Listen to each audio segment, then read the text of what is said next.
Welcome to the Digital Art Gallery. Students will be exploring different art forms and how they relate to prior artworks done in the classroom. First, we have Lynn Onus, who is a Scottish Aboriginal artist who is largely a self-taught urban artist who used a combination of his two cultures in his artwork. Onus became a successful artist. He was able to create many different styles from his heritage and life experiences. Briark and Nagark is an artwork that Lynn Onus used to show the conflict between his mother and his father's cultural backgrounds. Throughout Onus's paintings, he uses a dotting technique which allows to see texture in the artwork, but it also allows to see his cultural background in his artwork. Students have explored this technique in their artwork as shown through using their cultural backgrounds to create their artwork. Next we have Andy Warhol, who was a successful magazine and ad illustrator who became a leading artist of the 1960s pop art movement. Warhol started to experiment with screen printing in the 1960s. Warhol's first screen print image was his Marilyn print, which is based off a photograph of Monroe's 1953 film. He used the efficiency of the screen printing technique to his advantage and created multiple versions of the same image using a variety of different colour compositions. Students then use this exact same technique in the classroom to create a variety of different prints using different natural products, but changing that colour composition to change the way that the image looked. With this screen printing technique, students are able to do a variety of different layers using different colour compositions on the same paper. Next we have Weaving by Sheila Hicks, who was inspired when she moved to Mexico by pre-Columbian textiles and indigenous culture, establishing her first weaving studio. Hicks helped develop contemporary-looking, high-end textiles that were woven on traditional looms by weavers still loyal to their ancestral methods. I remember environments, I remember colour climates, I remember textures, Sheila Hicks told an audience. Sheila's work is widely recognised works of art around the world. Students have adopted Sheila Hicks' technique of weaving through the example shown, where students would use wool to create patterns and designs through their artwork that they complete. The next art form that we have is sculpture. This is an example of Saúl Moreno Hernandez, who was born in Mexico City. From an early age, he started making toys and figurines from wires, paper, and wood leftovers. He referred to these crafts as an occupational therapy that helped him through rough times. Moreno is one of the most collectible and recognized folk artists working today in Mexico. Wire and paper are the chosen materials of Moreno's work. Seen in many galleries, the audience can all have different opinions on what each of the artworks represent and the way that they interpret the sculpture.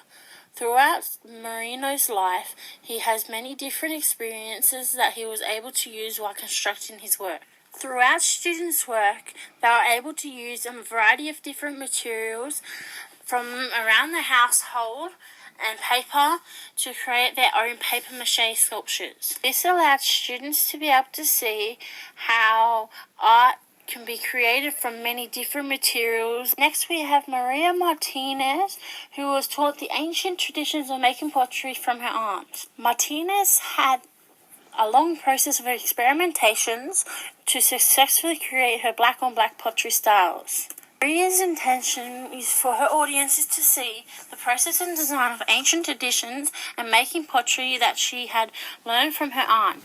Maria used a lot of ancient patterns and techniques in her artworks, conveying the idea of continuing on a tradition that was handed down and taught to her by relatives. She made pots by pinching, coiling, and smoothing them.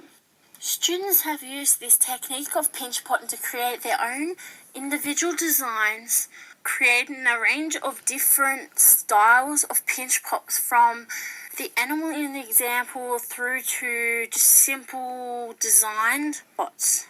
Next we have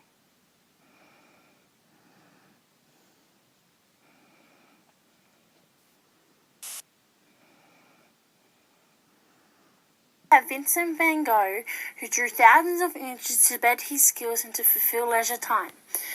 Van Gogh saw drawing as a necessary skill to build a foundation as an artist. He described in many of his letters that he used drawings as an outlet for his depression. Van Gogh's drawings were mainly done in pencil, black chalk, red chalk, blue chalk, reed pen and charcoal, although he often used mixed mediums when drawing. Students have adopted Van Gogh's technique of facial proportions when drawing. This is evident in the example where students have used this technique of facial proportion when drawing their self-portraits.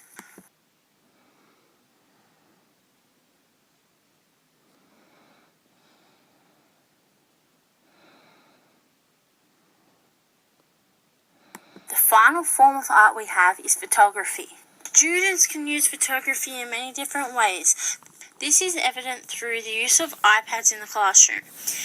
There's many different apps that students can use to manipulate images to create the desired photo wanted.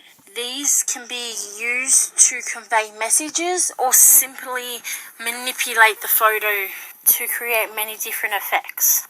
In the example shown, students have used an app called Photo Collage to create an image that will convey a message to an audience through the use of manipulating the brightness, contrast, and different aspects of an image, then inserting a text about their message that they want to convey to the audience. The use of this app to create photography is good in the way that students are able to manipulate the photo to look the way they wish, add layers, and insert text to convey a message that they wish. Bad things about the use of technology to create photography is that students may use these programs to create inappropriate images, and as a teacher you may not be able to see what every single student is doing.